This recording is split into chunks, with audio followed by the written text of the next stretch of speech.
All right. T-minus 22 days until retirement. I am looking forward to retirement.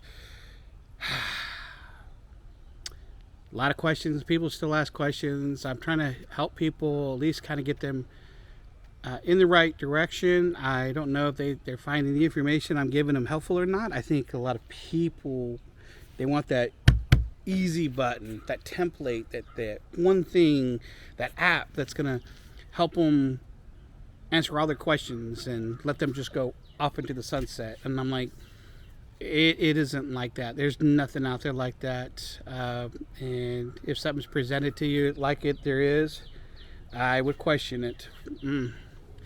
I've learned there's nothing out there. Everything's different. I've been planning for quite a while. I've been investing for quite a while. I've been planning for about 5 years. I grabbed a notebook and I just started writing everything that was relevant or good information. Asked questions. I figured my budget. I figured out what money was going in and out. Investment strategies. Just all kinds of information to help me plan and get me a better insight to where I'm at, to where I'm going to, and how soon I can retire. It's really the only reason that I can say without a doubt that, yeah, I could retire. Without that, all that planning and all that information, I'd probably still be working until I'm 65.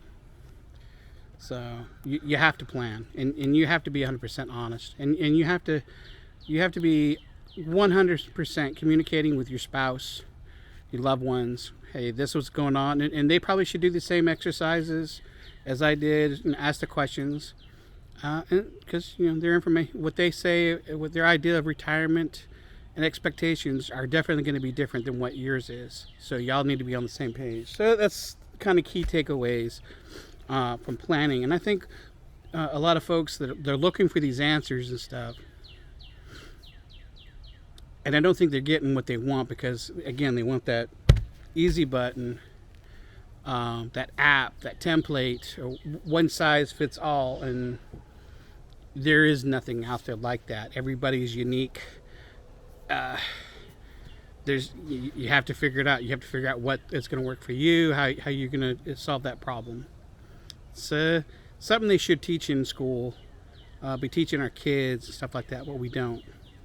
And maybe it's just because they want you just another cog in the wheel, But anyhow, to keep these things short, got two things today. Two. One is, what am I going to miss once I leave the company? We have a benefit called Perks. And Perks gives me $1,500 every year that I can use towards buying, and it's for like mental health and stuff like that. So my mental well-being. So I can buy like athletic gear, shoes, swimming trunks, hobbies or equipment like a treadmill.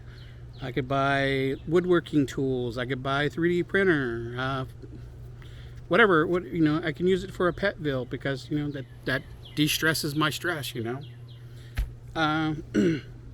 Gives me an opportunity to get some stuff and get reimbursed for these, up to $1,500. It's a pretty good program. I'm impressed, and I haven't used it every year. I'll admit that. That's my big boo-boo, and I wish I had took advantage of it every year. But I didn't, whatever. It is what it is. And then, moving over to one of the things I'm not going to miss when I retire, traveling. Traveling for work used to be okay. And, yeah, I got a little incentive for traveling that went against my metrics that they like to track us with.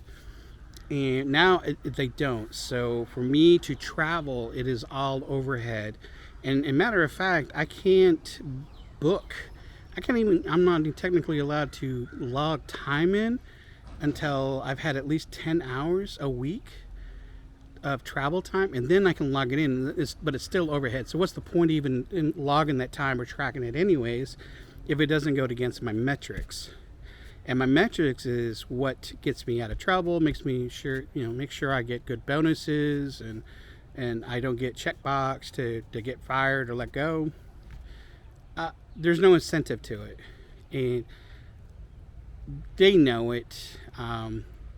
Other people in my shoes, we know it, and you try to explain how this is a bad system. You're making me work a lot more hours a week when I travel when I should not be, because let's say when I do travel, I might get up at like 2 o'clock in the morning, right? Head out the door 3 o'clock to go catch a 5 o'clock or 4:30 flight in the morning. I like to fly at first thing in the morning. Less issues, in and out, less people, less crowds. You're there, you get there early, and you're able to do work. So I travel early, right? Going to a customer could take 7 hours, right? From the time I leave my house to the time I get to the customer front door. It would just say 7 hours, 6-7 hours, depending on the customer and where I'm flying to, right? Sometimes more, right? But because it's 7 hours, I can't log any time. I've been up at least 8. Now I got to go do 8 hours of work or whatever. I got to make up 8 hours of work for metric time. And then I'm going to do metric work to meet a certain metric for the week, and then fly back home, right? And which is going to take another 6-7 hours depending on where I'm going, right? Got to get up early, got to go catch the flight, minimum impact, get back home, and then you got to do more work. So traveling, and I didn't get to log anything over that 10 hours, but again, it's non-metric. It's used for over 10 hours. Anything after 10 hours, I can log overhead just to say, hey, I traveled. What's the point? Makes absolutely no sense. And I used to, back in the day, got a little bit of a kick when I traveled. Anything more than certain many hours a week, I would get a little kickback to my metrics. You don't get that anymore. So now I'm traveling, I get no benefit for me to travel, and it takes away from my life balance. That work-life balance, it's all about work balance, right? You're taking away from my time, my family. And I have to do that. So yes, I'm not going to miss travel. I love traveling. I love exploring. I like seeing the local sites, the hidden gems. I do. I am pretty passionate about that. I love exploring. I've always been one to explore it and see the sights and sounds, like the good stuff, not the touristy trap stuff. But now I'll be able to do it on my own terms. So got that going for me, and I don't have to worry about doing time cards. Lordy have mercy. Time card's gone, but perks, yeah, I'm gonna miss that program. That's a good program. So we'll see what other things I can think of tomorrow. Tomorrow will be T-21. I'm looking forward to that day. Tomorrow's a Friday. Whew. All right. Well, we'll talk to you guys later.